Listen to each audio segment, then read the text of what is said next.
सुक्खू सरकार के 2 साल बेमिसाल। 2 साल में ये किए बड़े काम। पहली कैबिनेट में ओपीएस, निराश्रित बच्चों के लिए सुखाश्रय योजना। सुखविंदर सरकार ने 2 साल के कार्यकाल में किए कई अहम फैसले, जिसमें ओपीएस और निराश्रित बच्चों के लिए सुखाश्रय योजना अहम।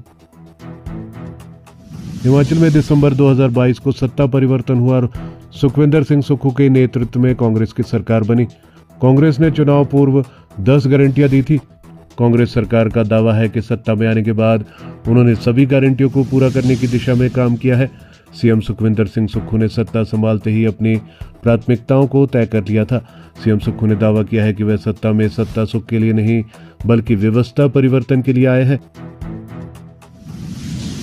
यहां 2 साल के कार्यकाल की कुछ बड़ी उपलब्धियों पर आइए चर्चा करते हैं।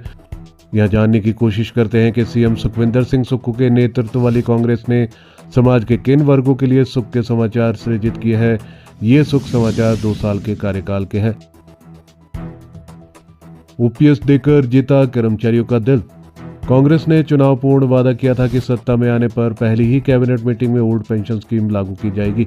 हिमाचल में ओपीएस की मांग को लेकर कर्मचारी संगठनों ने जोरदार आंदोलन भी किया था। एक समय ऐसा प्रतीत हो रहा था कि ओपीएस लागू करना आसान नहीं होगा। सुखविंदर सिंह सुक्खू ने 11 दिसंबर 2022 को सीएम के रूप में शपथ ग्रहण की और प्रदेश की सत्ता संभाली। फिर नए साल में यानी 2023 में 13 जनवरी को लोहड़ी के दिन पहली ही कैबिनेट में ओपीएस लागू करने का ऐलान किया। कांग्रेस नेता प्रियंका वाड्रा ने सोलन की चुनावी रैली में ऐलान किया था कि पहली ही कैबिनेट मीटिंग में ओपीएस लागू कर दी जाएगी।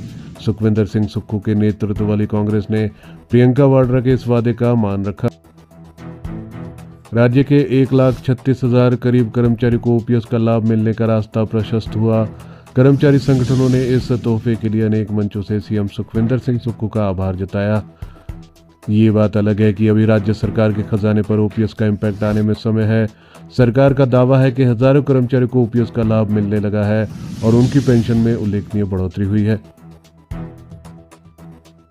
निराश्रित बच्चों के लिए सुख की सरकार।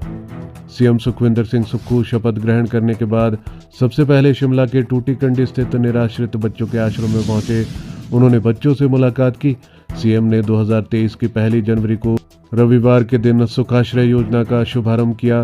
101 करोड़ रुपए के शुरुआती फंड से आरंभ की गई योजना में सीएम ने सबसे पहले आहुति डाली। सीएम ने अपने कैबिनेट सहयोगियों से अपने 1 माह का वेतन कोष में भेंट करने को कहा।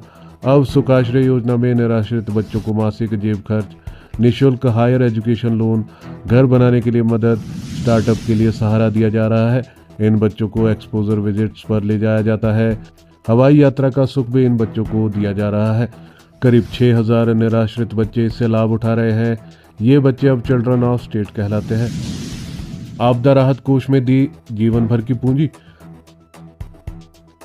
वर्ष 2023 में हिमाचल प्रदेश ने मानसून सीजन के अब तक के इतिहास की सबसे बड़ी आपदा का सामना किया। 500 से अधिक लोग भयावह बरसात में मौत का शिकार हुए। राज्य सरकार ने आपदा कोष स्थापित किए।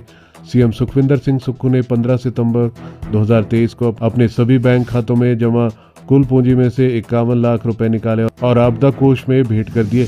तब उनके बैंक खाते में महज 17,000 रुपए बचे थे। इस काम में सीएम की माताजी व परिवार वालों ने भी सहयोग किया। कोरोना काल में जब जयराम ठाकुर सत्ता में थे, तब विधायक के रूप में सुखविंदर सिंह सुक्खू ने 11 लाख रुपए का अंशदान किया था। 680 करोड़ रुपए की स्टार्टअप योजना। युवाओं के लिए सीएम सुखविंदर सिंह सुक्खू ने राजीव गांधी स्टार्टअप योजना शुरू की है। स्टार्टअप योजना नवंबर 2023 में आरंभ की गई थी। इसमें पहले चरण में युवाओं को ई टैक्सी के लिए 50% अनुदान दिया गया। इसके अलावा ग्रीन ट्रांसपोर्ट पर काम करते हुए सुक्खू सरकार ने परिवहन विभाग को पूरी तरह से इलेक्ट्रिक वाहन वाला विभाग कर दिया। इससे विभाग को लाखों रुपए के पेट्रोल की बचत हो रही है। सीएम सुखविंदर सिंह सुक्खू सौर ऊर्जा के क्षेत्र में भी सक्रियता से काम कर रहे हैं। दूध का समर्थन मूल्य बढ़ाया। कांग्रेस ने चुनाव पूर्व गाय का दूध 80 रुपये व भैंस का दूध 100 रुपये प्रति लीटर खरीदने का वादा किया था। हालांकि ये वादा पूरा नहीं हुआ है, लेकिन सरकार ने दूध का मूल्य बढ़ाया है। अब सरकार गाय का दूध 45 रुपये व भैंस का दूध 55 रुपये प्रति लीटर खरीद रही है। कांगड़ा के डगवार में आधुनिक दूध संयंत्र स्थापित किया जा रहा है। सीएम का दावा, 15 महीने में पूरी की 5 गारंटियां। कांग्रेस सरकार के 1 साल के कार्यकाल का जश्न धर्मशाला में मनाया गया था। अब दूसरे साल के कार्यकाल पूरा होने पर बिलासपुर में समारोह आयोजित किया जा रहा है। सीएम सुखविंदर सिंह सुक्खू ने 10 सितंबर 2024 को शिमला से एक बयान में कहा कि उनकी सरकार ने 15 महीने में ही 5 गारंटियों को पूरा किया है। सीएम सुक्खू ने कहा है कि बिलासपुर का समारोह व्यवस्था परिवर्तन से आत्मनिर्भर हिमाचल की थीम पर आयोजित किया जा रहा है। इस अवसर पर 6 नई योजनाओं को शुरू किया जाएगा। हालांकि विपक्ष का दावा है कि सरकार किस बात का जश्न मना रही है जब प्रदेश में विकास ठप पड़ा है। वरिष्ठ मीडिया कर्मी धनंजय शर्मा का कहना है कि हर सरकार अपने कार्यकाल में कुछ न कुछ ऐसा करती है जो पिछली सरकार से अलग हो। जयराम ठाकुर के नेतृत्व वाली सरकार ने वृद्धावस्था पेंशन की आयु सीमा घटाई थी। सुखविंदर सरकार ने निराश्रित बच्चों के लिए योजना लाई है। विकास तो एक सतत प्रक्रिया है, ये एक सरकार से दूसरी सरकार के कार्यकाल में आगे बढ़ती रहती है। पिछली सरकारों के शुरू किए गए काम आने वाली सरकार पूरा करती है।